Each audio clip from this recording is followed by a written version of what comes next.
All righty, everybody. Welcome, welcome. Woo, what an intro. What did I tell you? What's going on, everybody? Hope you're doing well today. Let's introduce our special co-host today. We have the man that has loved everything in his entire lifetime, the man who loved to give, Ruff Schwartzman, Wargamer. Thank you, thank you. And our special guest today, special host. The only reason he's on is so we make sure he doesn't go live when we're going live. None other than Italian Hobbyist, a.k.a. Wardrobe. Howdy. Hey, how you guys doing tonight? Good. I'm excited to fill Tony's little shoes. I don't know if I can fit in them, but look at Speak of the Devil. Oh, look, he's here. Look, watch what we say. Got to watch what we say now. Tony, I'll do the best I can for you, man. Yeah, well, thank you for joining us. We've been looking forward to talking. We've talked actually. It's been a while since we actually got together and did a couple live streams. Actually, before me and Ruff got together, so that's been a few years ago. Yeah, it's been a while. So we thought we'd catch up with you, but yeah, you seem like a pretty busy guy going on now with. Yeah, I'm kind of a big deal. Yeah, so I expect to check in for the coming on. Thanks, Fred. Hi, Fred. Hey, Timmy, how you doing? From Germany. So welcome Ooh. all of our European hosts out there. Timmy Tool. Thank you, guys. William, thanks for coming. Whew. All right, so our subject we'll talk about later when we get a chance here. We're going to talk about real battles or random battles and why you prefer one or the other, and what's your reasoning in playing those. Is it better to play a battle you're familiar with, or is it better to play a battle that's you are randomly generating and have no connection to? So, hey, there's Mike Butterjelly here. What's going on, Mike? How you doing? Ooh, it's been a busy week for you. For me, as you can tell by my intro there. What's it been up like for you guys? What you been up to this week? Anything important? Yeah, we're house shopping, so that keeps you busy. Yeah. So are you still staying local there, or? Yeah, just in town about 30 miles in, but it's for St. Louis area. That's in town, So what are you moving? Bigger place, smaller place? Smaller place. Kids are moving out. Shrink down a little bit. Yeah. So that's the biggest reason, and it also gets us closer to my wife's business, and so like 2 miles instead of 25, 32 miles. So lots of things like that. So that's cool. I've been playing Battle for Normandy, as I've had some videos up and all that, with a little help from Blue Tweezers and others. Playing the Commonwealth beaches. That's pretty much been. Oh, and I guess a couple weeks ago I sold some games. That whenever you sell games, man, that just takes a lot of time. And it does take a lot of time. Makes me thankful I don't own a store. It's nice to get the money, but it's nice to clear out too. So, but I'd say that's what I've been, just busy with that and playing this game. I've been loving this game. So, time to drink. He loves it. That's my line. You're taking Ruff's line away from him. So sorry, Ruff. That's me. You're welcome. What do you think of the mechanics of the game? Well, what I was talking about, I struggle a little bit with the supply and the kind of command of it. Really, which is really supply. They're kind of intertwined. I really struggle with that for some reason. It wasn't syncing with me. I think I'm getting it now, but otherwise, it's really a fairly straightforward game. But I was telling you, there's 46 optional rules. I'm not using any of them because it's my first play. But and they're really things like you can make the 21st Panzer. It's a better division, average division or a bad division. So you can do like these little pluses and minuses.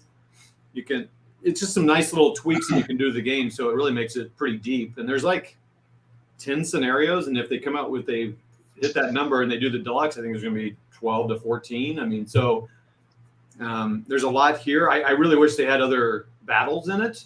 But again, I'm just playing the Commonwealth. and there's so much you can do with it. And I screwed up some things because I didn't get some rules right. So it's got a lot of replayability. So I'm enjoying it. I enjoyed my little foray with Blue Tweezers into it. So we may get back to that, but yeah, I've ordered it as well. I hope he gets to Sicily. I hope he finishes that up because I know he started, but he's active duty, I think, and swamped and whatever. But I think Sicily would be fun because it'd be the whole island and you just kind of everything's contained. I think it'd be really cool. Yeah. Yeah. So love it. Oh, sorry. Shoot. Oh, not again. My drink's going to be empty by the time we're done. I'm pretty positive on games like that, so we're going to be waterlogged at the end of this. Yeah, he says he loves it more than I do. I know. Yeah. What have you been up to, Ruff? Well, I've finally, finally finished the solitaire scenario for Pedantic Chase. I'm not going to say anything, but if we do a top 10 games of 2021. This is going to be up there. And I know it's not for everybody, but it's hit a sweet spot with me. So I've thoroughly enjoyed it. Played it, a terrible ending to the scenario if you watch it, but my goodness, what fun. So that's finished. I've now got Across the Bug River on the table there.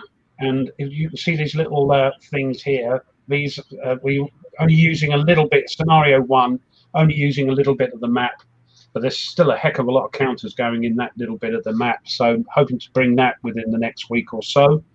The other thing I've been doing is that there's just been an updated errata and clarifications document for Fields of Fire. As you may know, we're all playing it online on a Sunday. Not this Sunday, because Tweez is now in sunny Spain, drinking a nice cold beer somewhere. So not this Sunday. But there's as I say, erratas and clarifications just been published. It's not the final one. So I've been altering my my rule book. It's 30 pages of errata of clarifications, mainly clarifications and some errata. 30 pages. Can I get just a second, real quick? I watched Nathan's video about what's his channel's name? Oh gosh, anyway, Nathan from Australia. Yeah. Nate, White Sky History. White Sky History. Thank you. He's playing Time of Trumpets now. Time for Trumpets. God help him. And in the comments, well, it's Nathan. He'll get it figured out, play a whole scenario, and he'll be done before I'm even through another turn of this. But I saw in his comments, he mentioned, I don't know if it's somewhat of an exaggeration, but 200 pages of clarifications and errata and living rules. Yeah. 200. So you're able to do things, writing little bits like this in it, so. But I don't mind, because this game is another one of my favorites. So it makes it easier. They're hoping to bring out a new rule book in the future, but for now, 30 pages. I'm working my way through that. The other thing we did as a family is we played, which is why it's gone from the shelf here, Shadows of Brimstone. We had a little run through that. That was good fun. They moaned a bit. And that was with the wife and kids? That's with, the wife and son, and they were moaning because they're going, why are these white? So I haven't painted them yet. Guess a break, So we played a bit of that. Might play a bit more of that over the weekend, so we'll see how we go. And how do they enjoy it? I think they liked it. And then Kyle said, Ruff, if you want to sell your Alien Encounters, no, that's the one my wife keeps asking to play. That's a great game. So I saw it was trying to sneak that off your shelf there. Yeah, but no. Douglas, it's been a while. Yes, it has. Douglas, hi Douglas. Yeah. So that's about it. Busy. I'm easing down a bit because I'm now learning this, so it might take things. So what's the main thing with the Bug River game? What's that? I saw Kev had a couple of videos, but what's kind of the main mechanic of the game, or what's going on? It's activations and interdictions. The Germans will interdict all the time, the Soviets, and you throw a dice. And I think that was getting on Kev's nerves a bit. You have to keep trying for initiative. And then once you've got it, you can use up, let me get it here, hold on. I have to just put them all on there. You've got this board, which you can use for solo play, because normally they're on opposite sides of the map, so that's a great idea. And you can see here you've got all the formations for the Soviets and for the Germans, and these numbers are the amount of activations they get. When they start off, when you start the game, they all start up high, and as you do something, move, fight, do anything, you move down these activations, and once you've spent, that's it. You can't activate that formation anymore, and you have to wait until the end of the turn. The turn is just basically you go, I go, you go, I go. I'm going to activate this, I'm going to activate that. I can't do any more. It's your go. So they start activating. At the end, you try and refresh those activation points. Okay. Excuse me. But there's also a good thing that when somebody, the other side, does a certain thing, like move into your enemy Zoc or whatever, you can go, oi, I'm having a go now, and you try and take that away from them and do something. But that will still cost you activate your own activation points. You don't get it for free. So you have to weigh up when I'm going to sort of pop in when you do something as the opposition, because it will still use up my points. So when I get my go, I won't have as many because I've been jumping in on your turn. So it's not a pure you go, I go, because you can sort of interact when they go. It's a lovely little, I think it's a great little system. I thoroughly enjoyed Crossing the Line, their first one using this system. And they've got a new one coming out with North Africa. So that. Cool. That sounds good. But when Kev was interviewing, I didn't realise Patrick was so young. Been talking to Patrick over the years with the games and that. And he comes on and he doesn't look old enough to shave.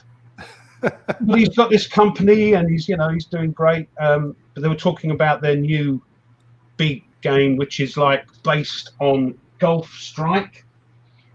So it's a huge game with thousands of counters. So that I think that might be in the pipeline pretty soon. So we're talking about that.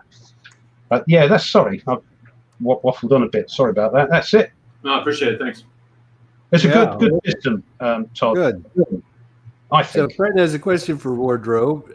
Do you have a preference, Hex Encounters or minis for war games? He's seen you play both, so he's curious what's your... I might lean a little bit more towards Hex Encounter only because it's easier, easier because you don't have to paint the minis.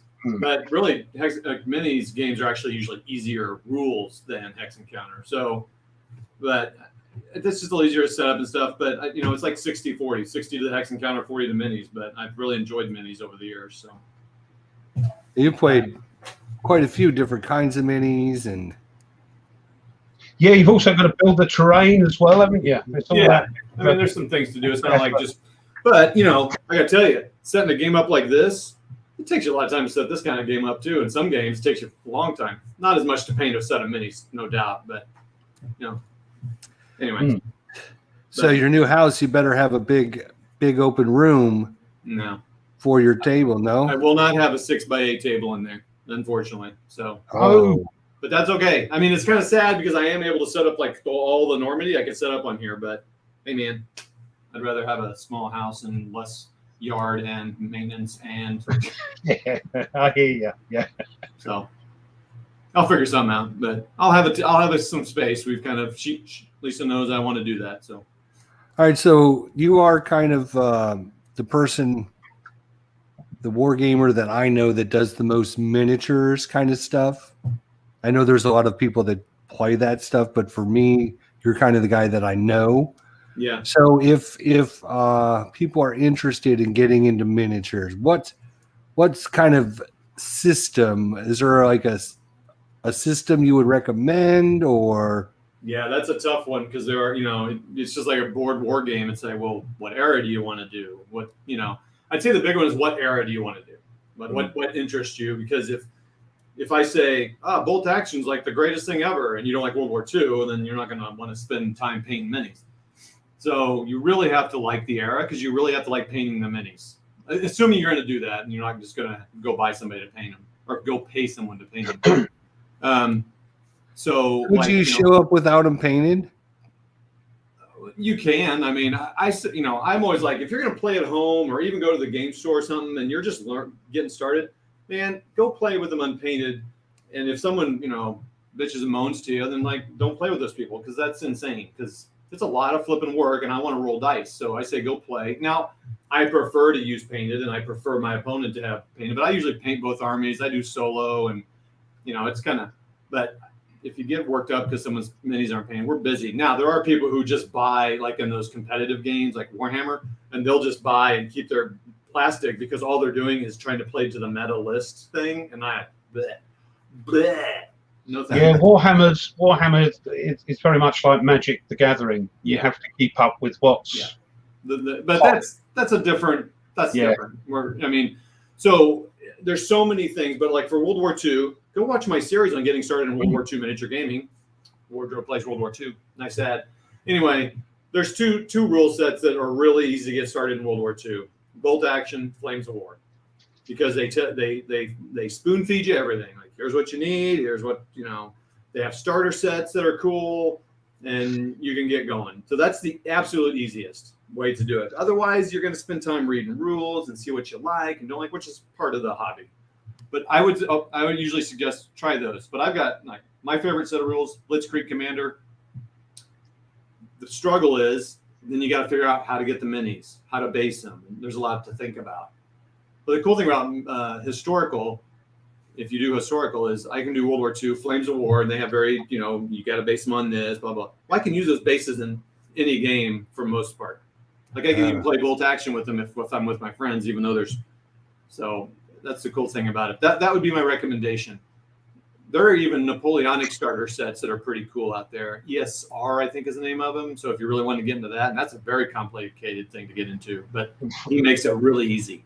But as Fred says, you've got to use other colours. You've got to use yellows and reds and blues. Whereas he said he went over to World War II, and it's just khaki and felt grey, isn't it? Oh, it's fantastic. Yeah. Painting World War II is fantastic. But so yeah, that's how I would recommend it. Really? What I would say is find some local people to play with so you can start to learn what scale you like, because then you start talking about scale. And so and then buy some minis and try painting them. And if I can paint them, anybody can. I'm not just saying that, I'm no award winner by any stretch. Mine are terrible. So. I say that as well with my fantasy thing for Shadows of Brimstone. If I can paint the things that I'm happy with to play with, then anybody can, so. And they look great. Just paint them up a little bit. I got some things that some guy just slapped 3 colors on. I'm looking at them over there. They're not good when you look at them, but they look good here. I don't know if they're fun. 2 feet away, they look great. Inspecting them. So I don't know. I can mess up anything. I mean, put a paintbrush in my hand. I can. Hey, Carl, how you doing? Good to see you. Jezza here as well. What's up, Jezza? So yeah, that was going to be my next question. And Jezza kind of just says that miniatures are best, but it's much more expensive and time consuming. So yeah. I was going to say, compared to normal wargaming, would you say it's more expensive to get into miniatures? Oh, yeah. Yeah, because you got to buy the paints and put them together. And it's also more expensive in time because you are spending a lot of time prepping. So you got, but you're actually not playing while you're doing all the prep, right? If you're, that's why I suggest to people, like, paint them when they're unpainted, and then put a layer on them, and then play with them again, and then put another layer on them. Like, unless you're like really great, then we won't do that. But yeah, I mean, just play the game. And there are people who just like painting. But if you think it's too expensive, don't even get started. I mean, you're gonna hate it. Or if you just like this hobby, it's like, I don't want to play and then quit getting the hobby, go somewhere else. I don't know. Who cares? What's the space requirement? I mean, you usually on a pretty big size table, or that's not even 6. That's 4x3 or something. I don't know, 4x4.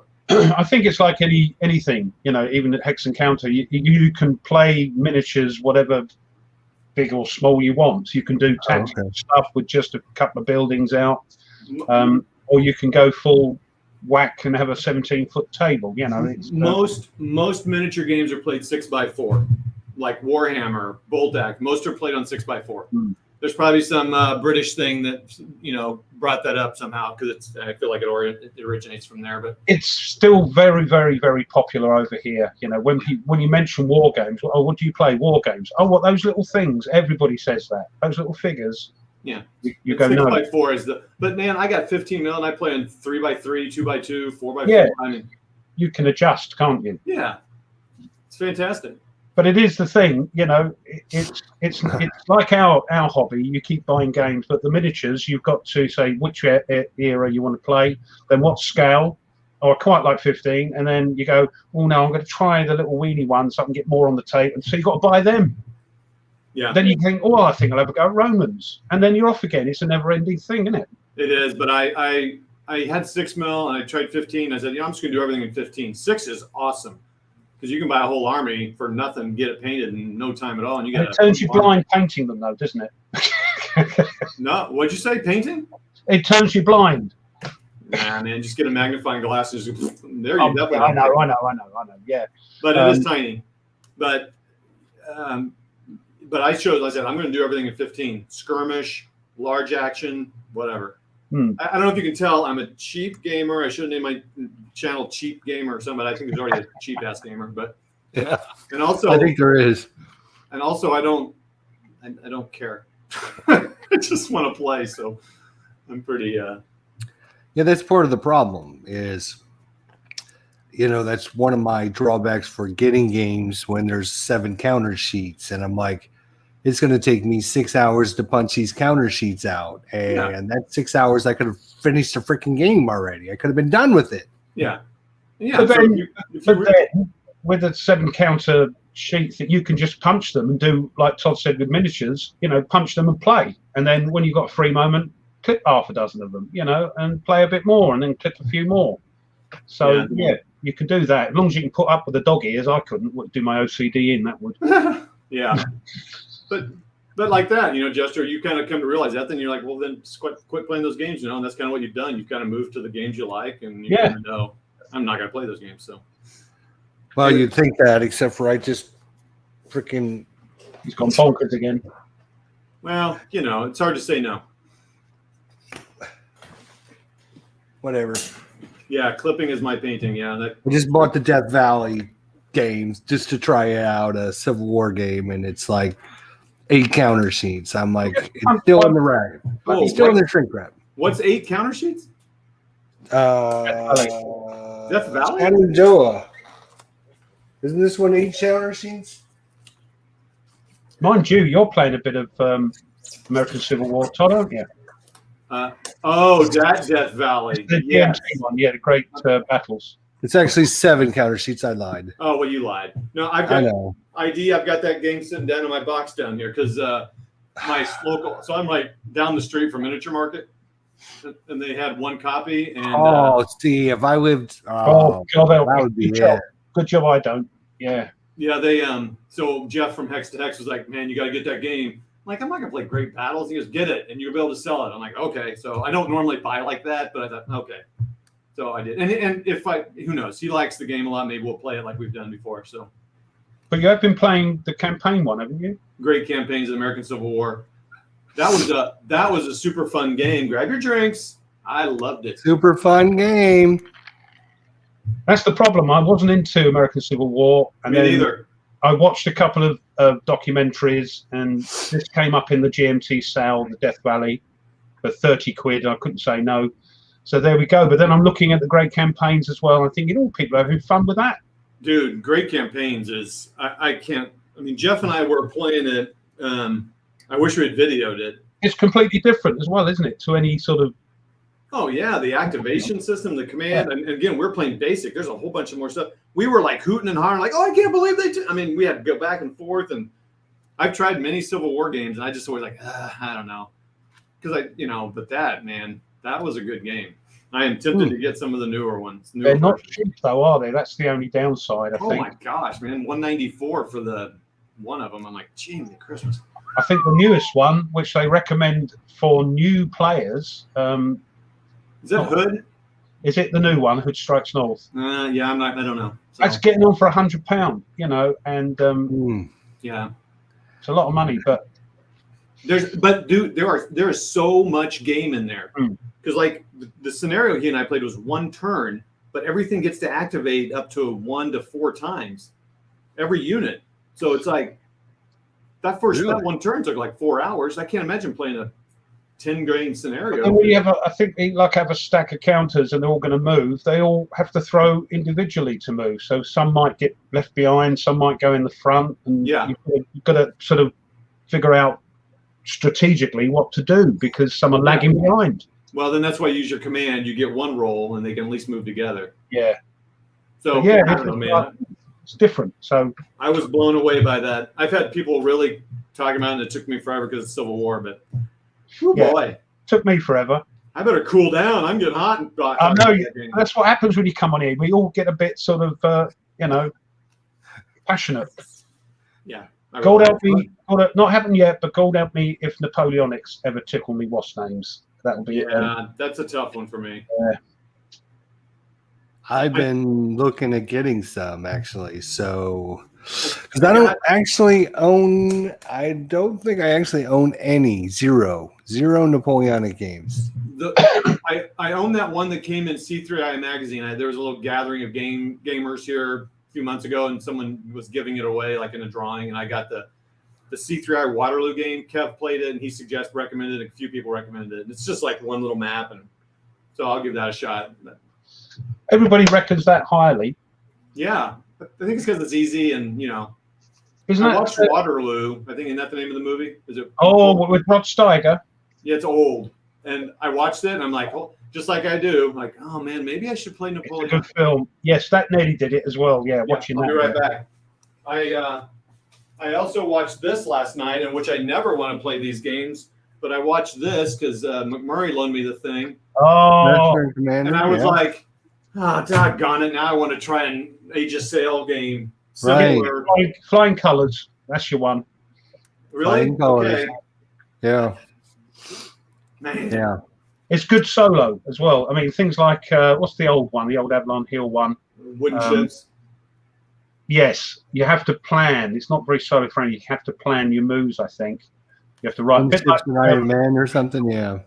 I like the what they call it, the MMP tactical one, where you have to write out your orders. Well, line of battle. Yeah, what's it called? In it's line of battle, I think. Yeah, it's the second. I can't even find it. Well, I'll tell you what. Writing orders is actually not a bad solo mechanic because when I've played games before, I kind of written out orders, so I can remember what I wanted to do. And Yes. two, it kind of sticks me to that plan, and because I can't remember what happened like 2 minutes ago, so I'm good. But I have a table game that you have to kind of write out your orders, and it works out well. Tactical Combat Series. That's the one I was thinking of. Oh yeah, TCS, Yeah. But Flying Colours. The Master and Commander really, when you watch those movies, it's like those ship-to-ship combat scenes are just incredible. You're like, man, it gets you really motivated to play that. I know it. I knew it would happen. But that's what happened with me watching these couple of American Civil War documentaries. One of them, they had, it was like thousands of people reenacting these battles. There must have been, I don't know, some battle group, but there was thousands of them. And even the missus was watching some of it. She went, this is atrocious. They're just going towards each other and firing, and hundreds of men are falling over. So it did. Yeah, I thought, God, that's terrible. But yeah, I can understand, why people enjoy this. So it's tweaked my stuff. But yeah, Flying Colours, if you want a bit of the old Sail stuff, I think. So that I can answer that. I just played my first Fistful of Toes game. So Fistful of Toes covers World War I to modern day. Is that a miniatures rule? Every stand it's a miniature rules. Every stand is a platoon. Every tank is 3 or 4 tanks. I've heard that, Mike. That's really good. Yeah. So I played my first game of that, and Cold War versus Cold War Commander, which I've never played, but it's essentially Blitzkrieg Commander, but for Cold War. I would lean to Cold War only because it's easier. But Fistful of Toads was fun because it gets to a little bit more grittier detail. And so I know a lot of people like that. And it was fun to play. I don't need, and it's a much longer rule book. Much longer. Oh, Significantly longer rule book. So, but a big chunk of that rule book is also lists. He provide it and Cold War Commander provide you a ton of lists. So that's awesome. But I would go Cold War Commander, but I like simpler games. So I'm a simple-minded person. So take that into account. I know there's a couple different like war games that use like cards instead of miniatures that you move around, but it's still kind of like skirmish mode. Do you ever play any of those? Like one, I'm trying to remember the name of it. So it's literally cards, not minis. Yeah, really, literally just cards, and they have like a top-down view of like the miniature. Yeah, there's been a few rule cards. sets like that. I mean, I play my naval war game. I play is like that. I got rid of my models and just got flats. So it's stickers. Top down, what they call it, top down minis or something they're called, aren't they? I looked at those where you just they supply you with a sort of wooden base and you stick the thing on the top of it. Yeah. Yeah, I don't remember which games that are. There's Blucher and stuff like that. You could use cards. I mean, you could do that for any game, like Flames of War. You could use little cards and put a Brock and say it's. I mean, that's. Yeah, I mean, Fred mentioned Blucher, so there you go. Oh, Jezza One's videos on. Oh, that's interesting, Jez. I have not seen your. We'll have to look for that. We'll have to check that out. Yeah. Oh, yeah. Jez has got a YouTube channel. Yeah. All right, let's try. I'm checking it out right now. It's a bit highbrow. Oh, He knows what he's talking about. Battlegrounds. Yeah, that's right, Carl. Carl's right. Battlegrounds. I remember playing the fantasy version. Okay, yeah. Yeah. I remember that. The units are in cards. Yeah, I remember that back in the day. It's been a while since I looked at it, but hey, the OG's in the house. Woo-hoo! I haven't talked to Devin in a while. Hello. Yeah. We should get him on one of these days and get We him to talk to him again and find out what the hell is going on. They got lots of stuff going on over there at Lock and Load and Kickstarter at the moment, haven't they? With Point Blank. Yeah. Point Blank. Yeah. Yeah. See. Just subbed. Yeah. He's got some GTS Mercury going on there. He's doing some proper stuff. It's good. It's good. So this guy's got some miniatures and going on Korean War. It's good, good stuff. I got it. Where have you been all my life, Jezza? My goodness, you got some good stuff on here. I'm surprised you know. But then again.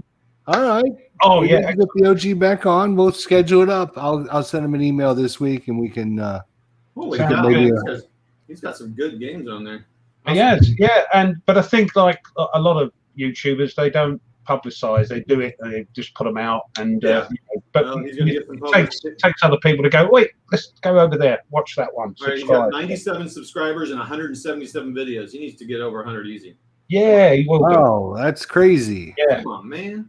That's terrible. What are we doing here? Yeah, Jezza, that's terrible. No way. Yeah, that's cool. Good. What's his channel called? Jezza 1, JEZZA 1. Yeah. ONE. ONE 1, yeah, the proper one, yeah. Jezza 1, people. Let's get on that. Let's get him some subscribers. Look at that. He's got proper war games on his channel as well. Yeah, he does proper stuff. Yeah, proper stuff. GTS Mercury. Holy crap. I need to watch these videos. That's let's get him. Oh, look at he's up to 98. Come on, people, let's get him all the way up to over 100 right now. Come on, everyone, get over there. Let's subscribe and give him some love. Put it up.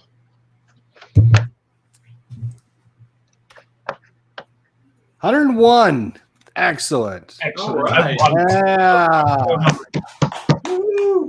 Thank you, everyone, for doing that. Let's show some love to all of our people out there. OG's got a great channel. Let's go. Yeah. If you're not a subscriber, make sure you go over there.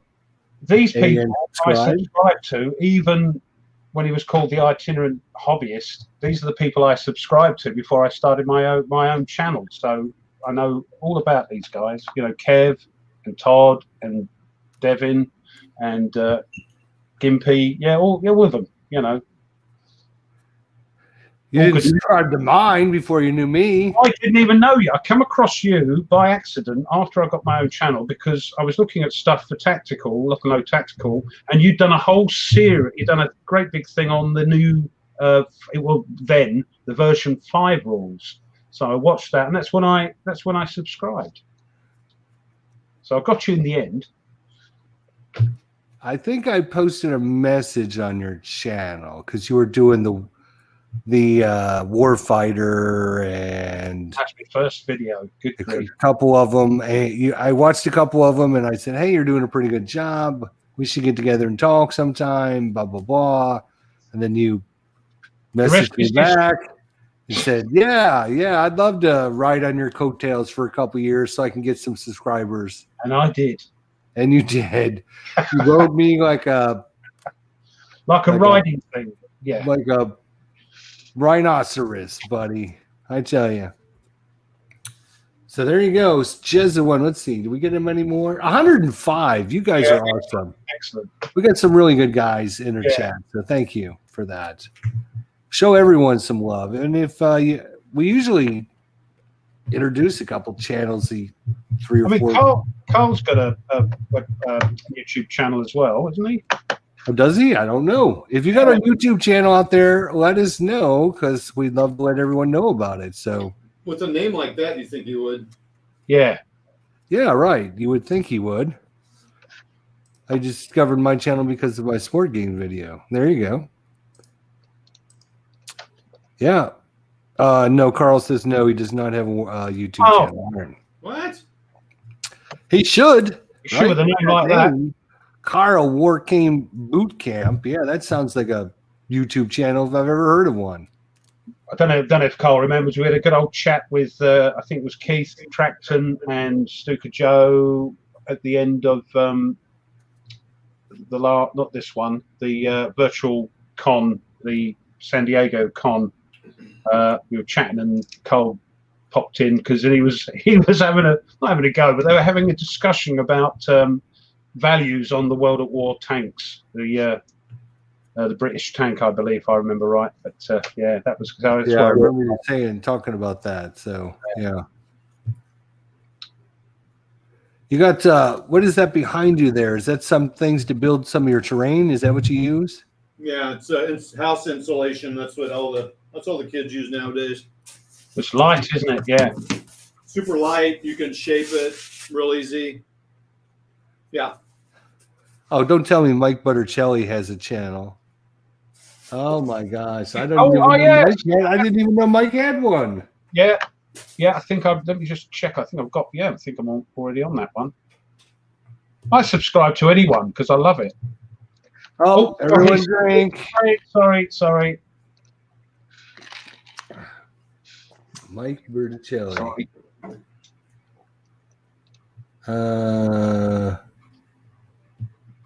What I put did I spell his name wrong? B-E-R-T. Yeah, I'll put it up. Hold on. Let's get U-C-E. Wait a minute. Did you spell Mike Buttercelli's name wrong? I spelled it wrong. There he is. Oh, I'm not even a subscriber to his channel. Look at that. Oh my gosh, I feel terrible. All right, everyone, let's give Mike Buttercelli some love, except for already subbed. Yeah, me too. He's a designer of tank duels and the upcoming Wolfpack. He puts up with that. He should, of course, link to our channels on it. Where's his links to our channels? Well, wow. Well, that's kind of embarrassing there, Mike. Actually, I wasn't subscribed. Weird. Okay, now I am. Yeah, you forget who you subscribe to, don't you? Right. I've got about 900 subscriptions for real. So. You can see I watched one of his videos here. Oh, a couple of them, yeah. I've watched a couple of them. Oh, he's only got like 5 videos, but. Well, go on videos. Go on the videos tab. Oh, sorry. Hang on. That might give you what more he's got there. He's only got. Okay. So, Mike, you better get on and get some more videos going there, buddy. Yeah, get some Wolfpack ones. Get some new Wolfpack ones. Yeah. You could have linked to our videos on there. I'm waiting for Mr. President. Yeah, Mr. President as well. So, Being from across the pond, whether or not it makes any sense to me. it probably will. It probably will. It's not that hard. It's very Roman, your political system, isn't it? Senates and all that sort of thing.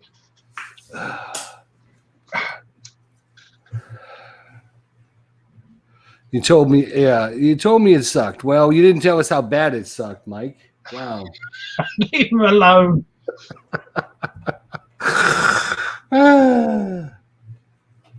So, still on doing the P500, Todd? You got any games in the P500 from GMT? You waiting on any games? So I have the well, whatever that addition to Stalingrad 42 is. I think it's in like expands into another battle or something. Yeah. Did you get anything in the Sal? No, I didn't. Like I said, I'm in purge mode really. So Yeah. I don't. There wasn't really anything that I really wanted. But I have that one. I feel like I have 2 or 3 out there, but I can't remember what they are. I don't do that many pre-orders, but I did order. It's not a pre-order, but I did buy the Autumn for Barbarossa from MMP. Ah. I did that yesterday when it went on sale at 1 p.m. SCS. That was well, who was that? Say that again? Autumn for Barbarossa, SCS. Oh. Yeah, thanks. Yeah, SCS. Oh, the Standard Combat Series? Yeah, Standard Combat Series. They had a game that was in an operations magazine or special ops or whatever. Autumn for Barbarossa. And you can't find, I mean, it sold out and they couldn't do it. So then they come out with a deluxe edition, which is basically they made the hexes bigger and they made it from 1/2 inch to 5/8 inch counters. Ooh. But yeah, Todd, what do you think of SCS? I hear a lot of people don't give it a lot of love, shall we say? Well, and I totally get it because it's kind of redundant because it's kind of there's not a whole lot there as far as mechanics. But I tell you what, since I started playing it with McMurray, who comes on, he doesn't have a channel, but he comes onto my channel. He's been on Rocky's channel. He's been on Hex to Hex. But he and I play at the same time solo. It's such a great. I mean, and then they make each. You know, he's a new war gamer. He's this guy's been doing minis since he was 12, and he's 30 something now. He loves it, and it's just really great. And you can tweak the rules. Hey, there he is. That was before the show started. He hasn't posted since then. So he's driving, so he's listening to us as he's driving. So, right. But I quite like it. It's nice. It's also great to teach somebody a war game that's never played a Hex Encounter war game. It's got all the basic things there, Zocs and overruns and movement allowances and all that. But I get what people say about it being a little bit too light. I think what happened is when they went big with the Day of Days and It Never Snows, I think that's when people really start getting riled up about it because it starts to get a little tedious, overwhelming. But I don't know. If you just have fun and you're just in there to have an experience with people and just kind of, I mean, it's fantastic because you don't have to keep looking up the rules. Amen to that. Yeah, you just play it. Yeah. Yeah, I like SCS. Yeah. I can get why people don't like it, but I told you I'm a simple guy. And you can tweak the rules. So, yeah, I've enjoyed it more this kind of second time around. I kind of went off of them, but I'm like, especially as I get older, I can see myself liking them more because you can put it down and play it. Yeah. So. Yeah, and I did a little tutorial because it's only like 8 pages long, so I did like 3 or 4 and then played a scenario, and that was my first go at it, and it was not hard. It was pretty easy. That's right. Yeah, David says it as well. But what I like about it, not that I own many of them, but I like it that you've got the basic rules, and then you've got every game's different because they've all got their own little foibles in the in the sort of game rules, in the module rules. Yeah, McMurray's playing Rock of the Marne, and it's just interesting how they tweaked it a little bit to make it work for World War One, and it's just got some neat little, I don't know, and even those exceptions, it's not that hard to you do forget when you could play one of them, then another one, you're like, oh shoot, supply isn't this way or something, but they're so simple that it's not that big. I don't know. I think it's a great. They could do way more games in it, in my opinion. So. Yeah, I probably should keep it a smaller footprint because they get a little out of hand when you get these, 5 mappers going. Yeah, I think, I'm quite happy. I mean, I've got Africa, the original Africa, and that's 1 and a bit maps. Yeah, I've been debating. Do I get that big? I'm not a big Africa person, and I put a post up about it. Especially if I lose this table, right? If I don't have a 6x8, you would need 6x8 for that one, but you need an 8-foot table because it's 88 inches long. It's only $60 for that. That's pretty cool. I know, yeah, and I'm looking at the Israeli ones because for some reason the Arab-Israeli war, I try and watch and read everything I can about that. I just I don't know why. I'm not Arab and I'm not Israeli, but I just something about it. It's just something about that conflict that I think it's the sand and the camels and Lawrence of Arabia. I don't know. It's an interesting intersection at the transition of technology, right? Some World War II stuff in there, and some 60s modern stuff. Yeah. Again, McMurray's been playing. He played one of those, and he enjoyed it. So it's a great system for someone that's getting into it, or maybe they're a mini gamer and they want to play it because he's been able to play stuff that he'll probably make mini score too. He's crazy like that. But I think even though. Oh, I'm sorry. Go ahead, Russ. I'm just going to say I'm trying to get my son playing games, and he's played a couple, and he's played Men of Iron, and as I keep saying, never played a war game before, but suddenly found out and learnt sort of instantaneously flanking, and he annihilated me. And he got these things. Yeah, I thought, how did you know about that? But I'm thinking SCS maybe for. Sort of World War II modern-ish thing. So they've got their place, and I like them. I like it. Yeah. Yep. Thanks for that. Have you, Todd? Have you ever played any of the coin games? I think I played a part of one time, and then I played Root, which I He's know is not over. coin. You played what? Root, which is not coin, but it's like a Euro coin. It's pretty interesting and fun. I think the whole concept's cool. I don't know, that kind of scale and type of thing. I just don't get into that very much. Apparently it's an amazing system, and I see the appeal, but it's not my speed. Yeah. Okay. So what is your favorite scale? I've seen you play, operational, tactical. I would say anywhere from like squad leader, squad level to where the units are like battalions is probably where I'm happiest in between there. I can't really say I've got a favorite. The bigger and more abstract you get, the more I fall off, because I feel like especially at the tactical level, I feel like I'm seeing a story. Now, when I'm moving a battalion around, I'm looking at Battle for Normandy right now. When I move this battalion, well, it's kind of impersonal, but I know what that takes to make up a battalion. Yeah. And you start getting bigger, I just have a harder time seeing it. Yeah. Exactly. I enjoy the game, but you don't, for me anyway, you don't get as big of a narrative out of it as when you're playing platoons or squads or even companies, Todd's done a lot of ASL starter kit on his channel. Oh, we started playing that. He has a lot of fun doing that. Yeah, I've got a video in mind I want to make all about my kind of journey through tactical level games. I've been all over the place with that. There's quite a variety of them out there. Oh man, I can't believe how many there are.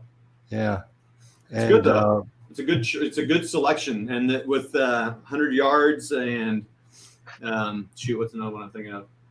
With the last 100 yards come out, he's tactical. He's changing up, that kind of, because almost everything kind of was ASL, and then kind of everything kind of branched off from that.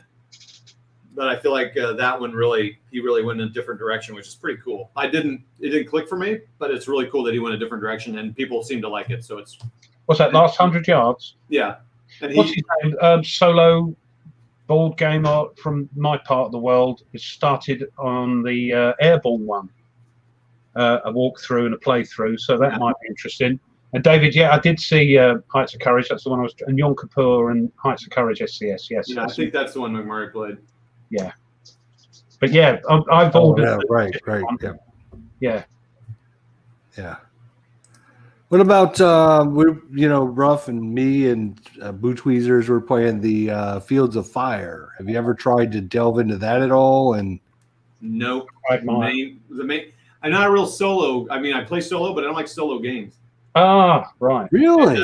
And I've just heard a lot of things about that game that I'm like, yeah, I don't think I want to give that a shot. 30 pages. Yeah. And it's just been like that for a while. I know it's better than it was, but I'm like, I don't have time for that. Anybody got time for that? I love it. I love it so much. I'm prepared to put up with that nonsense. Drake. God, sorry, but I do. So like I tried Ambush, which is pretty cool. I had that when I was a kid, but I don't know. I just would rather play both sides, and that's how I enjoy it. So you don't do the solo games. You There's no desire. So how do you? We've had different subjects every week on the channel, and one of the subjects we talked about was how easy or hard it was to actually get in the mindset of playing one side and then switching over mindset to play a different side. How do you find? For me, it's very hard to do that. How do you able to do that? I'm an only child, and I've done it my whole life. But I just have no problem playing the German side here, doing the best I can for it. Kind of, like I said, kind of having a plan, and then just switching mine and just playing the Commonwealth, just doing the best I can for them. I have I lose a lot because if Ruff were playing the Commonwealth, I'm not going to kind of know what's in his mind and what he's thinking. And, he's going to surprise me. And the other thing I miss is the tactic. So, like, again, Ruff could come to this and he's kind of got this tactic that I'm like, oh, geez, I never thought of it. So, I ran across that with so I missed that part because then I could learn how to play better. But it's different, isn't it? I mean, I used to play. I never played face to face until I started doing this malarkey here. Right. And like you, I love solitaire games where you've got an AI. Some AIs are better than others. Yeah. But I do enjoy playing 2-player games solo. And it drives me crazy. It drives me crazy. Yeah, but play a 2-player game, especially tactical, because tactical is the ultimate surprise maneuvering of your unit. You cannot do that playing solo. I'm agreeing with you. And when you play those sort of games as a solo player, you enjoy it and you play both to the best of the side's ability, even though you know what's going on. But my goodness, when first time I played face to face with you guys and Mike and all that sort of thing, it's another world. It's a completely different game. So I enjoy both. I enjoy playing 2-player games solo, but when you play 2-player games or multiplayer, it's another world. So it is.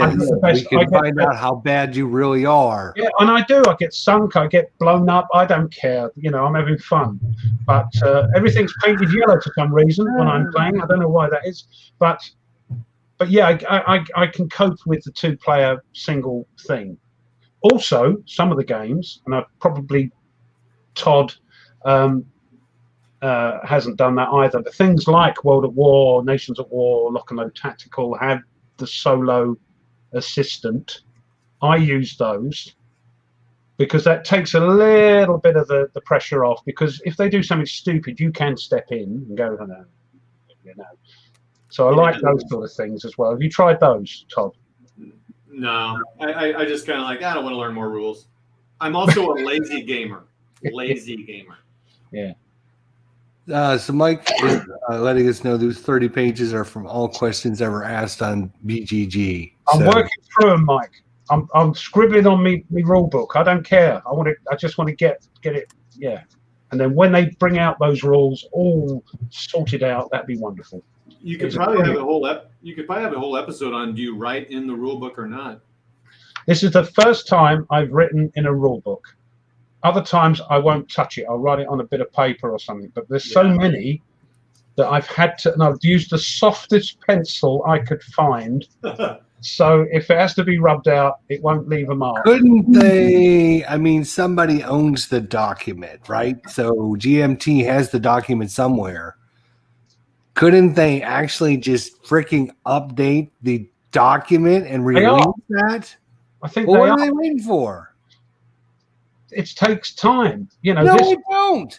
this 30 No, page. it don't. 30 this- pages only takes, all right, maybe 8 hours. That's 1 day's worth of work for some dude I out there. can't comment on the job thing. It don't take. I do this in my spare time. I know. I create documents. You want to see the documents I create? No. I do this stuff all the time. I know it doesn't take that long to do 30 pages worth of stuff. So But they are working on it, and I think they should have it done. Let's get on that, GMT. Good Lord, people, you let these companies get away with murder with this. I No, know. we're working on it. It's going to take a while. No, it doesn't take that long. And normally I'd go. You know what? Send me the documents. Send me the Word don't know document, everything. and I'll update it for you guys. Good But they- Lord. But the funny thing is, this 30-page clarifications and errata is not final. So I'm writing in the softest pencil I can because I know they're going to bring out another 30-page thing, updating the 30-page thing. Until they bring out the new rules, and then there'll be another 30-page update for those. But I think they're bringing them out with the expansion for Fields of Fire. Okay, I'm putting up with it. It can't be that. I'm putting up with it because I love the game. No, don't drink. I do. I love the game. I don't think I'll ever video it because it is complex, but I quite like it. You quite like it. I'm Yes. quite prepared But, to scribble and write all the things out. I mean, like, seriously, all right. So let's look because this is ridiculous. This is absolutely ridiculous. It How long is has this game has been out for how for long? years. 10 years? 2011 was it, or was it after that? It was released in. Oh, that's the second edition. Won't they give me the?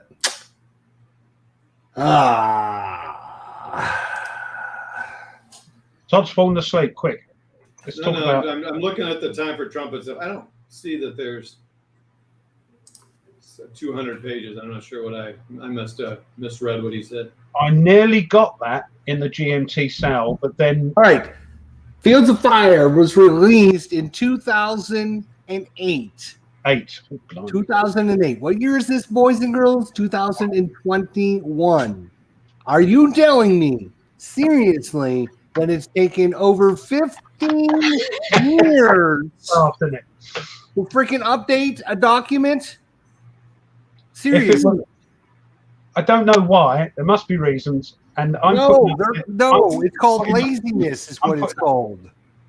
It's called laziness. When you reproduce in 2017, another edition came out, right? Yeah. It could have been updated in 2019 when they released Fields of Fire 2. They Why have. wasn't it ever done then? This is the thing. When you read this 30-page thing, it says, "Oh, it's all this bit has been updated in the second volume, but only a few bits." I It's don't ridiculous. know. I don't know. 15 years, that's ridiculous. I mean, come on. It's a 30-page document. Like, literally, I have people in my office that could update a 30-page document in a week. By next Friday, we would have it done. Hold on. So hold the on. excuses they give you about, Hold on. it's working on, we need to Hold on, finish hold on. it, blah, blah, blah. Bullshit. Hold on. that 30-page document is clarifications for not only the 64-page rule book, but for the 2-hand player books and everything. So it's not just, it's everything. It's a 64-page rule book, remember? I'm just saying, all right? Just saying. If it was that bad, right, where you need 30 to 100 pages to fix it, like Time for Trumpets, and then GMT has to talk to the designer and say, get with it and give us a document. We'll give you 2 months. Get it fixed. Point of clarification, I did look at Time of Trumpets. I think those rules, there's a rule book, scenario book, and playbook, and those total about 140 pages. And I think there's just corrections within there. I didn't see a 200-page errata document, so I misunderstood. There's just 140 pages of rules and scenarios, and but they're correcting them. And we've had this discussion before about whether or not games should be released before they're ready, but I don't know. I'm glad Fields of Fire is, and second volume on the way because I don't care. Peter is probably the smartest guy I know, right? I know, and I would agree with you, but it's a game I quite like. People cannot. You can't just let these. I know. We put up with it, so it happens. Right? No, you don't put up with it. You got to tell GMT, let's get this done. Find out why. Let's get Gene on and ask him the question. Why is it taking freaking 15 years to update one rule book? Look, I've asked Dan Burson to come on. He won't. It's ridiculous. Absolutely ridiculous. Come on. I wonder why Dan wouldn't come on this show. Huh. Well, just kidding. Move on. Nothing to see here. Let's move. Don't start him off, Todd. I know what you're trying to do. I didn't start. Don't you start. No, don't. Here, let's talk about the minis I just got. What have you got? What do you got? Show us what you got. So McMurray and I are going to play a French 1940s campaign. Oh, I just flipped over some French 40 campaign. So I got some French and Dutch to paint up to fill out the French forces here. So got some heavy weapons. You're not going to be able to see them. I'm not going to show you. If you've got a good camera, zoom it in. I don't think it's going to work. Are they from this part of the world? Because most of the best minis come from this part of the world. These are all from Old Glory, which I believe is the U.S. Yeah, you're not going to be able to see that. Oh, yeah. That looked like, what's that, a Hobbit? Yeah, it's a Hobbit. Ah, right. Gotcha. That's a Frenchman. French Hobbit, right? French Hobbit. Oh, you guys are driving me crazy, I tell you. You're not going to get seriousness with us two on, are you? Oh, my good Lord. It's a Hobbit. It's a French Hobbit. Yeah, here, RJL, what's going on, buddy? I want to know why Pacific War is taking so long to be done, although they said it's going to be printed very soon. I think, from what I hear, if you don't mind, Mr. Mark was over here, and that was over there, and there was COVID, and they just couldn't get together to do it. I don't know. I think it couldn't be tweaked and ready because of the Kung Flu. So I could be wrong, but that's what I heard. Again, GMT can take as long as they like with their P500s because my credit card is going, oh, God. Another month gone. Ain't good for that. Well, we do this usually pretty regularly, right, on our channel here, but like literally this has been on their page this way for at least 2 months. But that's China. We're going to have like a million things out for printing, and yet they don't have anything in final production. But I don't think that's their fault. I think it's the China thing. They've closed parts of the country off or something again. I don't know. I think it's that side, not our side. I mean, I'm in the construction wholesale business, and there's product all over the place that's not been able to get shipped. There's important $1 million projects that are delayed because of all this kind of stuff. So there you go. The man knows right now. Yeah. All right. So since the games aren't being produced, aren't being delivered, aren't being shipped, then the folks over there at the GMT offices could be freaking working on some goddamn rule books then, I think. You know what? That would be a brilliant idea. Well, I think they've got Jason. Miniature, 6mm miniature wardrobe. Herman Lukeman was asking. He's done ACW, SYW, and Warhammer 40K in that scale. What's SYW? I don't know. Todd, what's SYW? 7 Years War. Oh, of course. Oh, hang on. Let me get rid of the. Ooh. Oh, that's Yeah, 6 mil, is it? 6 mil, World War II. These are German. So they're dinky. Well, they're each guy is 6 millimeters tall. They're dinky. They're cute. I love them. Oh, they're precious. Yeah. I mean, you can look. I mean, this. There's still a lot of money wrapped up in that, but it's cheaper than It's buying metal. it at 15 or 28. Metal is dear. And then I can play it on a 3x3 table, and it's big. You know. Don't. Rough, no.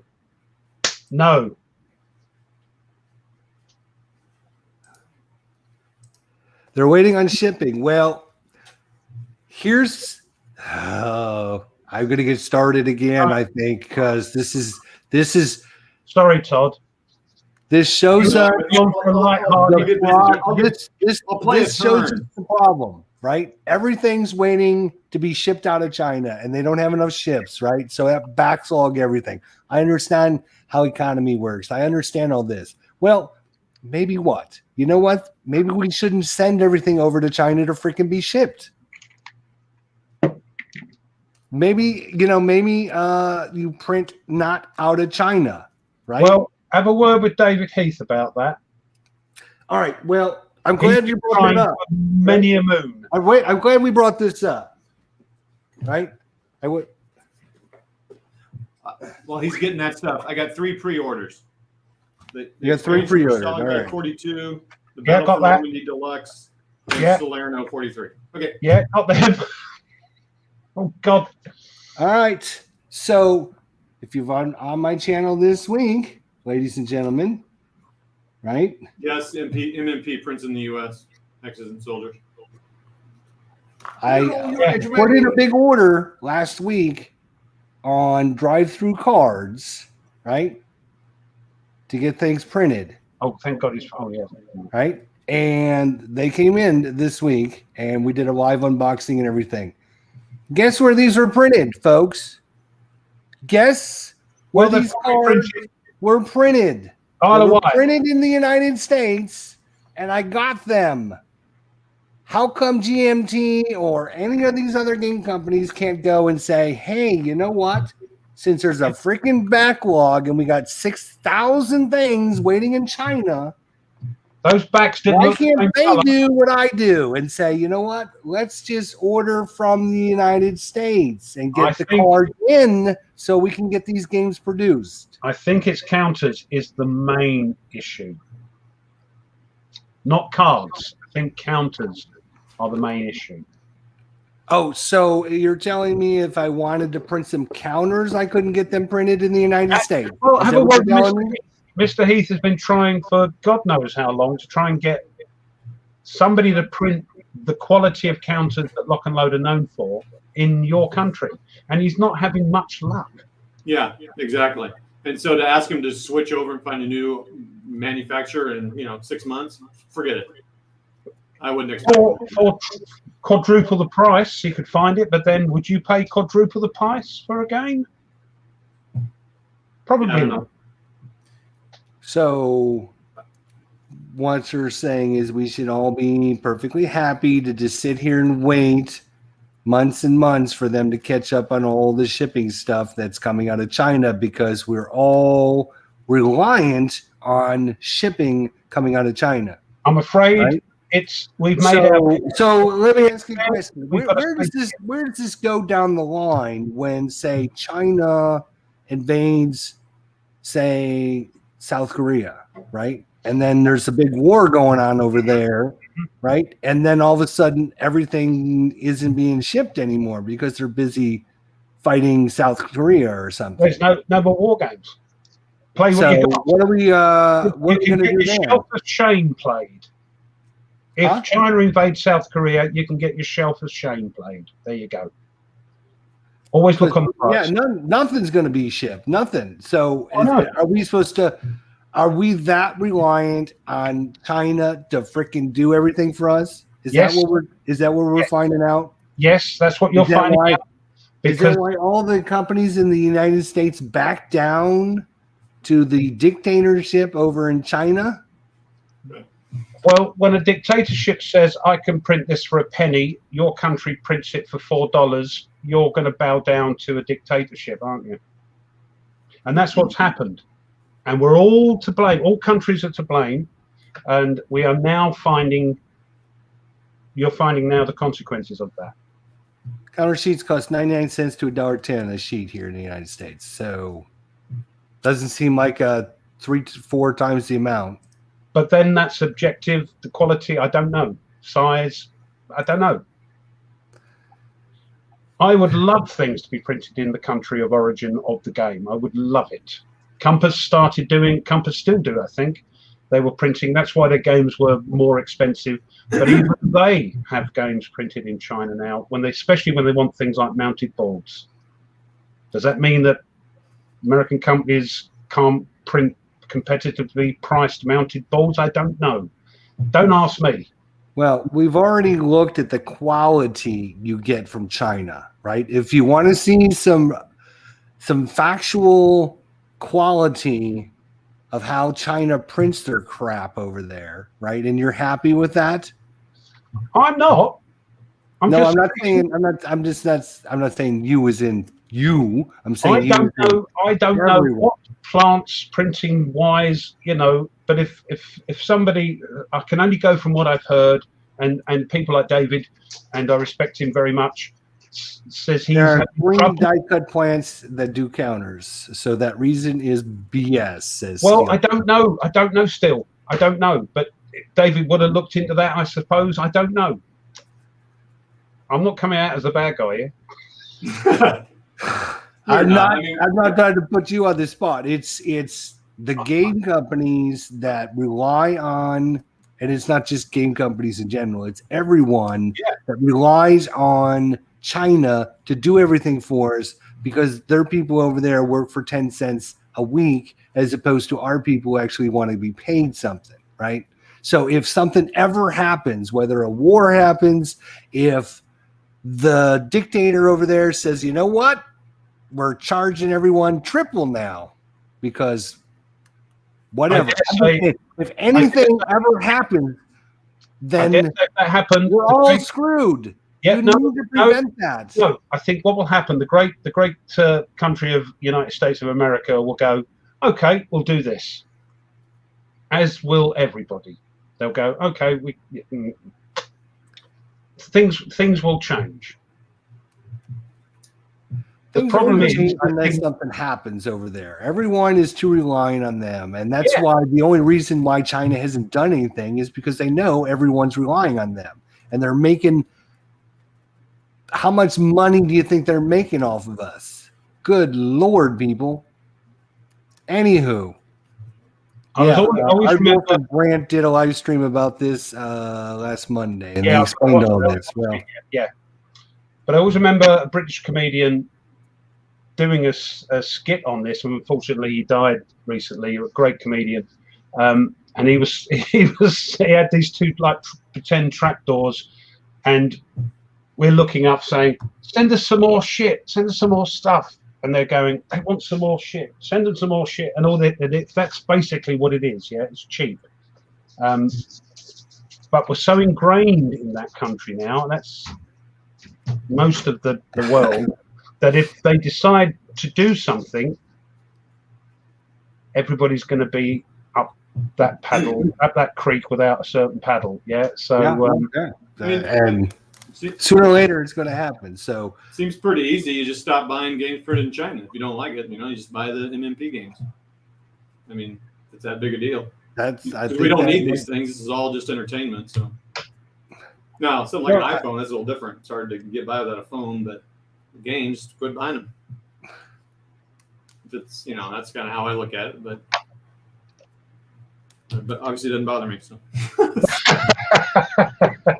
I mean, Well, it doesn't bother me other than what's going to end up happening in the long run is oh sure, but that's like a huge if difference. something major happens that we're all screwed. It's kind of like the whole COVID thing, right? When COVID was first announced, like if the world would have done the right thing and shut down China, no one in, no one out, then maybe we could have prevented all of this. But they didn't learn from their mistake. And so now we got a worldwide catastrophe on our hands. Same thing's going to happen with the shipping problem. If something ever happens over in the Middle East, whether it's China involved or some other company, other countries over there, we're all going to be up a creek without a paddle again, and we're not going to learn from our previous mistakes. And that's the other problem is what Jez says, is that China has got its tendrils into many companies, properties, and things, especially in the UK and in America. So not only are we sending stuff to get stuff back cheap, but they've also got their claws into companies and properties all over the Western world. So and the other thing about China saying about AI research, there's a weird, now I'm a scientist, and there's, if you know anything about quantum mechanics, this is weird. They are doing research on this, and I don't know, quantum mechanics deals with the fundamental particles of matter. One of them is a photon, which is a energy packet, if you like, of light.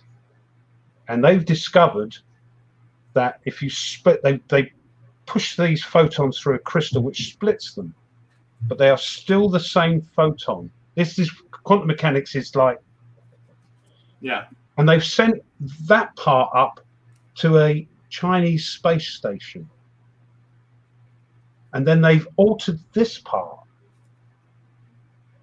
And weirdly, that part has been altered as well. It's awesome. This is what the Chinese are doing. So yeah, you alter this, you write a message on this, and that message is sent instantaneously to this other bit of the photon, because they are part of the same. It's weird, even though you split them, they are still the same photon. So the Chinese are doing things that we need to be aware of. But yeah, and as Hexes and Soldiers says, yeah, we could make pressure with our wallet. Yeah, we could, but that means everybody. Not buying games made in China. I don't know what to do. Really don't know what to do. It's something we are. Are we too far into that now to come back out? I don't know. Yeah. Well, all right. Yeah, it's heavy, isn't it? Let's focus back on Ward DeRobe, as a private public likes to say. So our subject matter that we were supposed to talk about today was real battles or random battles. Which do you prefer? Why? Which are better to play? And your reasoning behind that. So what do you think, Ward DeRobe? Random battles or real battles? Which do you prefer? I prefer real. There you go. Okay. I'm out. No, I'm just kidding. You're out. Wow, that was Some entertainment. I'm glad you brought me on. Thanks a lot, everybody. I don't blame you, Todd. No, I prefer real. I thought we were going to go around the horn, as it were. So I like real because the narrative is there, the story. I can try to do better, do worse, whatever than the real commanders did. I can get into the story, read a book about it. I've tried. So like, this is more so in miniature games, but you have like encounter battle or take objective thing. And I play those sometimes, but I always have to wrap it and kind of create the story of this is the 12th Armored Division attacking this town, or I just do it. But if I just play an encounter battle, it's really silly because that battle of, the 12th Armored Division taking this objective is just an objective battle. I just have to put a layer of story over the top of it, or reality for some of the miniature games. It's not really reality, but it's hard to replicate a real battle. But I don't know. I just really prefer that. As soon as I go, just play an encounter battle with points or something, yawn. So I'd rather have the story wrapped around it and kind of imagine that I kind of Band of Brothers type of thing. So it's just like I've tried to read fiction. I really try because there's some really great fiction stories. I struggle to read fiction. It's the same kind of thing. I'd rather read a history book. So really, yeah. What about you, Ruff? What do you think? Well, if you mean random, do you mean made up, or do you mean just a random battle that you don't know much about? Right, a make-up battle, or not something that's not real, right? Right. Like you either play landing in Utah Beach or you play the landing at Sarasota Beach. It's like, okay, one's real, one's not. So which would you prefer? I like them both. I know, because it depends what you're doing. Here I'm playing a simulation of the German invasion of Russia across the Bug River. That's a real thing, but it depends how I play it. I'm playing both sides, depends how it works out, but you're playing a real battle. Then you've got things like lock and load tactical battle generators and generators in World at War. Those are fun to play if you just want to, for instance, I can't be asked to do a scenario. I'll generate just something and pop it on and play it. So they both have their place, but generally speaking, I will play real battles and completely mess them up. Because I like this is like a pin. You're zooming down into a little bit of that battle, and right. You're playing that battle for real. And it depends how you play it, whether or not you're successful or not. Right. So yeah, that's what I prefer that. Yeah. Well, I mean, those are all great points, and I mean, there's nothing wrong with that. But there are advantages and disadvantages to both playing real and not playing real. Obviously, if you prefer one over the other, that's your preference. But I mean, when you play a scenario like Todd is doing, what are you doing? Utah Beach? Commonwealth beaches. Oh, you're doing the Gold Sword and Juno. Okay. Con. So I mean, we all kind of know about that, what had happened. We kind of all know what's going to happen. Eventually, the Allies are going to get enough forces together, and they're going to push the Germans back, and it's kind of already predetermined who is going to, what the outcome of the battle is going to be. Unless, if you watched me and Tweezer play it, and he did the little segue of it where I said I don't like this game anymore, where if you throw bad, you're pushed back into the sea. And that brings us into what we talked about a little while ago about randomness with dice throws and things. So it's not a foregone conclusion, even if you're playing a historic scenario, because if you play it bad or the die rolls, because most of them are die roll based, then things could go awry. But generally speaking, yes, the Allies push forward, push the Germans back, unless you roll it really badly. So there's that. Right. I mean, there's always the outcome that, could be unexpected. But I mean, in general terms, we all know what happens, what units are there, what they did, how they, the progression. It might have taken the Allies 2 months to make it in, or it might only take you a month, or maybe it takes you 3 months. So there's always that variations. It's taken into account with the strength of the units and all that sort of thing. These were it's not like we're on the East Front, right? And we're going up Germany against the Soviet Union and going, oh, okay, I wonder who's going to win this, right? Because we all know who's going to win, right? Eventually, the Germans are going to smash the Soviets, and they're going to push them all the way back to Stalingrad, right? So playing the historical, again, nothing wrong with that if that's your preference. I'm just keeping the conversation going. When I'm commanding, that's not how it happens. The Germans usually get pushed back to Berlin in 41. So to me, so I guess I am playing fantasy. If you're playing Rommel, they don't even invade France. So I mean, I played Poland Defiant, and Germany made it like 2 miles in, and Poland crushed them. I'm like, well, there you go. So not when I play. I was thinking about like ASL, lock and load, last 100 yards. The reason we play, Carentan and all those Band of Brothers, because we have a lot of details about them. But ASL has gone out to 4,000 or 5,000 scenarios. Well, we don't know that much about small unit engagements, right? So honestly, a lot of those are made up imaginary battles. Yeah. But I mean, we have some ideas like this unit was here. They make some guesses and tweaks here and there but that's all I need. All I need is the little one paragraph that's in the lock and load ASL last scenario. The 30 division was with the blue and blah blah blah, and they went into this town because it's in a made up map most of the time. I'm fine with that. So I understand that, but I still need it. Like if you told me just to go play a random, I get that that's. But that's the difference between tactical level and coming out and playing the game you're playing.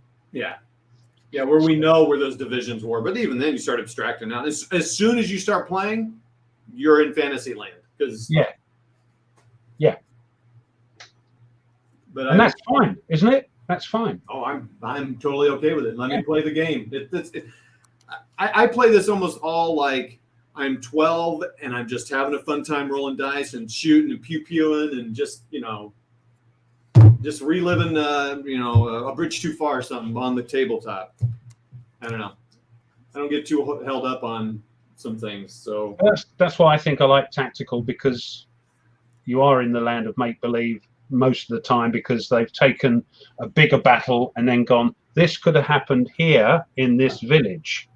Yeah. And the battle probably did happen in that village, and they may have information about which units were involved. But after that, you're on your own. Yeah, especially East Front, there's a lot of stuff we don't know detailed down to that. Yeah, that's what I love about it. Platoon level. Yeah. We probably don't want to know what happened, but no. But that's kind of where I am. So like, a lot of those fantasy games you play, ID, a lot of those, I struggle with those. And I've thought about fantasy wargaming, fantasy miniatures, because it's cool. You can paint up some really cool stuff, but man, I just struggle with it. And I want to like it because a lot of my friends like them, but so I just play their. You like to have a with them. Connection there with the scenario or maybe base it on Lord of the Rings or Conan or something that I can kind of tell a story to. But if friends are playing a game and I've done this, then I'll play. I'm just not going to spend the time learning rules and all that. It's not like I'll never play them. It's just.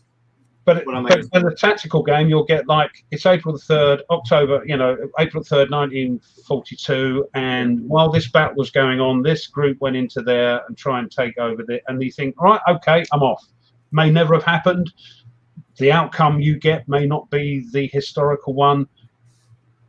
But that's what I love about tactical. Cthulhu at Kursk. That's too much of a stretch. Yeah, it's John's off. And then Herman said, "Don't give me any ideas." Yeah, but hey, John, there is the heroes of the Devil Press games that makes the other heroes of Normandy game. There is Cthulhu, World War II Cthulhu. So it's done, baby. It's all ready to go. DVG did the Cthulhu version of what do they call it? The Leader series, their first one. What series? Not Phantom, the other one. They had a Cthulhu expansion for it. So you're fighting Cthulhu. Who? DVG.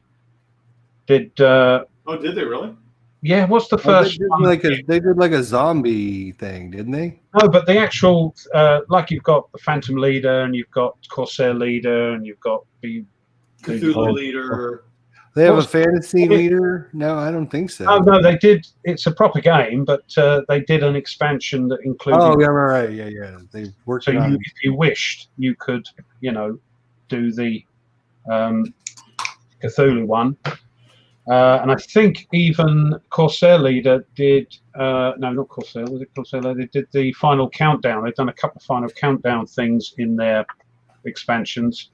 And Carrier did a Final Countdown. The classic game has a Final Countdown scenario in it. Hornet Leader, thank you, Run. Yeah, Hornet Leader.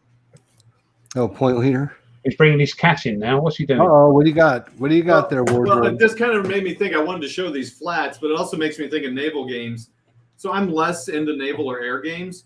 So I think I would be okay just playing some scenario with that because I'm less attached to it. And sometimes there's not enough engagements in naval, right? So you can kind of make some stuff up like, this escort runs across this ship or whatever. So I think I could be okay playing some imaginary scenarios in that because I'm less tied up into it. But I did want to show these flats real quick. I can't remember the company that made them. Yeah, it's yeah, I know exactly. I've got a sample from them. I wrote to them. They sent me a sample. Oh, these are nice. They're really well done. Yeah, these are on the Woodstock, right? Yeah. Yeah, it's on little wood you get from Litco. They ship them with these, but the detail on it's great. It's got the flag and tells you what kind of cruiser and then the name of it. So it's pretty. And obviously, and they're pretty reasonably priced, aren't they? They're not. I mean, considering paying for minis, yeah. Yeah. I mean, so here's 3 minis, right? And I can keep it in my little tackle box, and I can be just a proper nerd. Yeah, let me pull out my ships.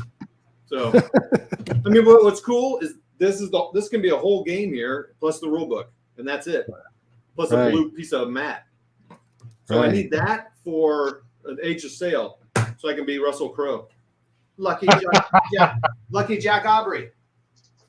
Do they do sail ships, or is it just? I don't think that company does. I think he's just World War II or maybe World War I, but I've not looked, so that he might have them. Gosh, I wish I remember the name of that company. Thought that was your pillbox. Well, no, that one's bigger. I can't lift it for the thing. Yeah, that's under his table. It's so big. Yeah. Yeah. So I mean, obviously, with that real battles, what the heck? He's got stuff everywhere in his room, doesn't he? What else has he got? He's gonna have trouble if he's downsizing. You're gonna send him. Oh, what? Oh, I got all kinds of stuff, man. So I keep my games in bins. I got my miniatures over there. I got some Cold War stuff if someone wants it. Some 15 Cold War. Actually, I think I know I'm giving that to somebody. So, yeah, good stuff. Someone asked what games I'm going to play next, but I assume you cover that. I think we talk about that later. So I'll wait. No, go ahead. Do it now. Go ahead. All right. So I think it was Jezza. I don't know who it was. Who cares? It doesn't matter. Who cares? So I think, okay, so I should say, so I'm playing Battle for Normandy. I'm trying to get it done. So I'm not starting any other games. I had like 3 games set up. I can't do that. I can't pull a Kev and play 3 games at one time. So I'm trying to finish Battle for Normandy. My one tell me if you guys think this when you learn a new game. Like I'm tempted when I'm done, I want to put it away and learn a new game or play another game, like play something I know. But I'm also like, I'm kind of getting it, so I hate to stop playing because when I come back to it in a year, which I know it'll be forever, I'll be like, crap, it's like starting all over again. Right.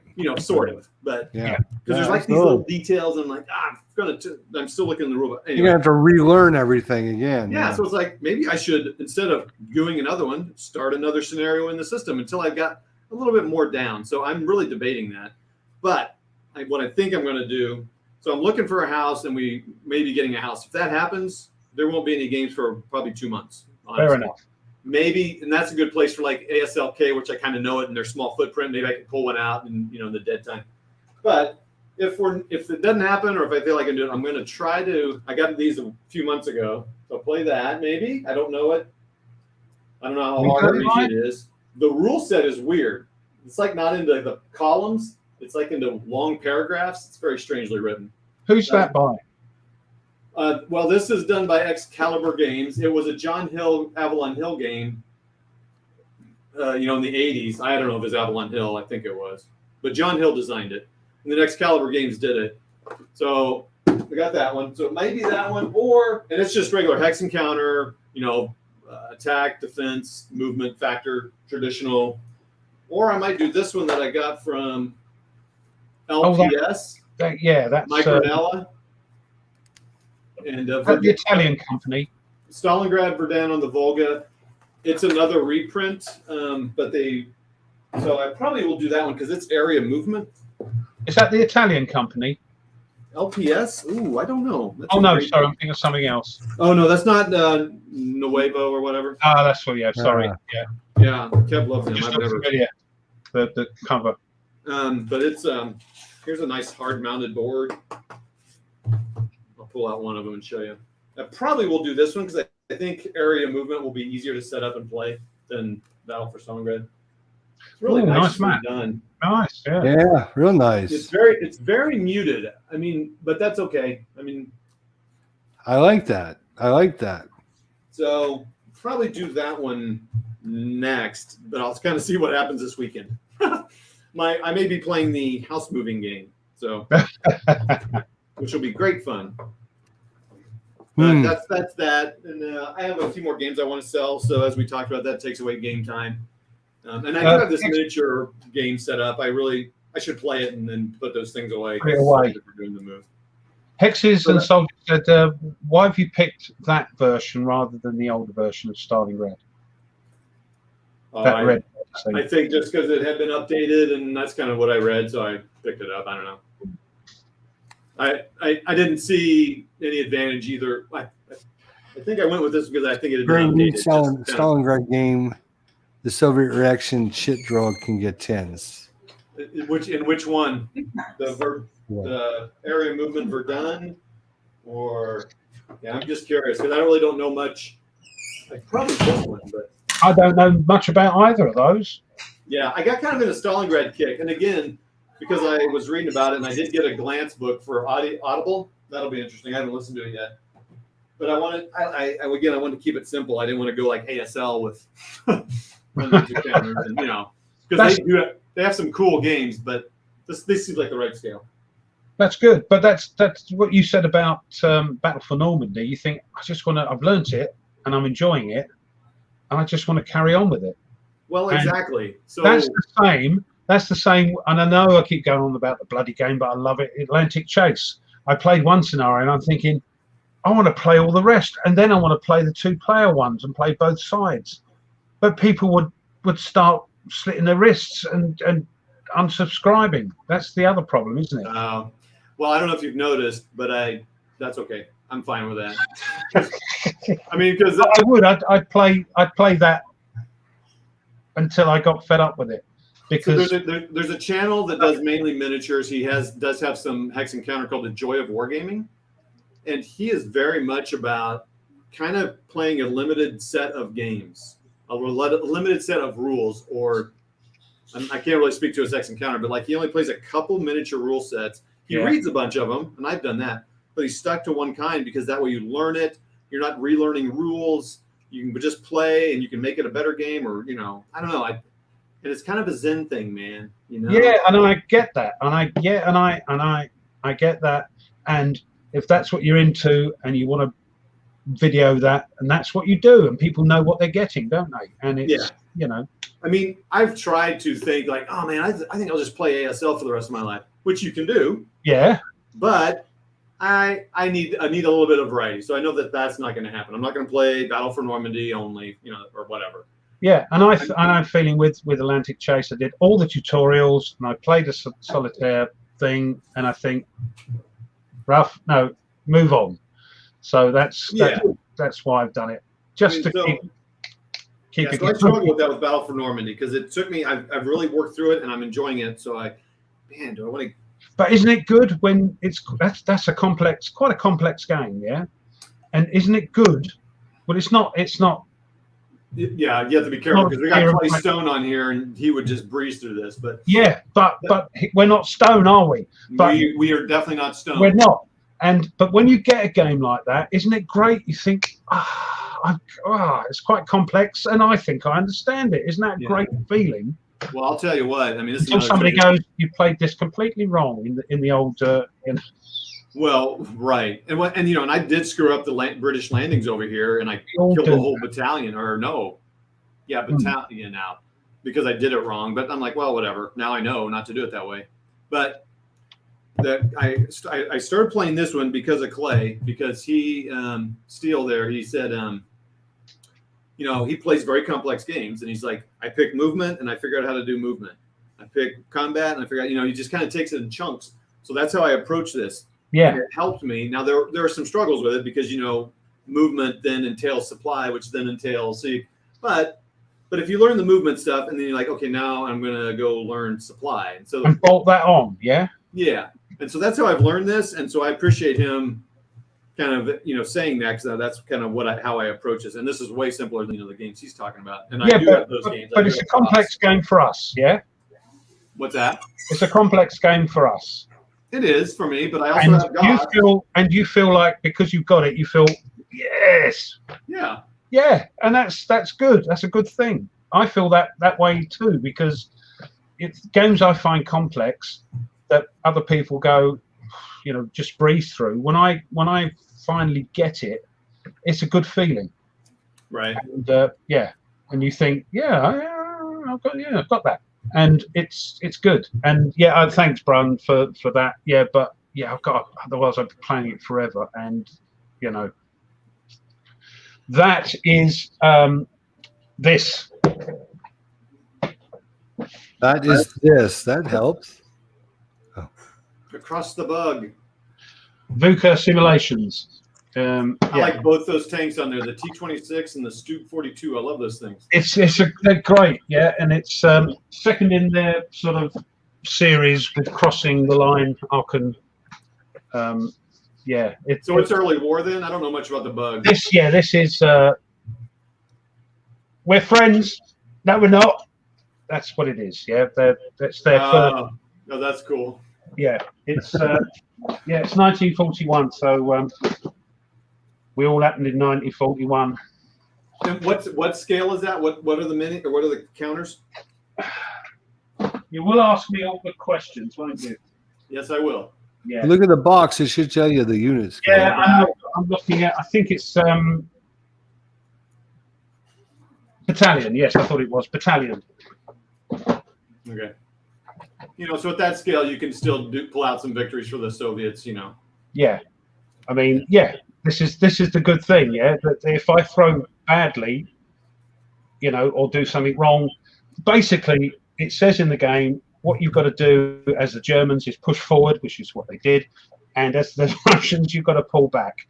So unless you get good, and you've got to delay them, and so you get improved positions and all that sort of thing for the Russians. So I'm looking forward to it, because I did enjoy the Aachen one, the Crossing the Line one, which they're reissuing, because that was their first game, Crossing the Line. It had a paper map.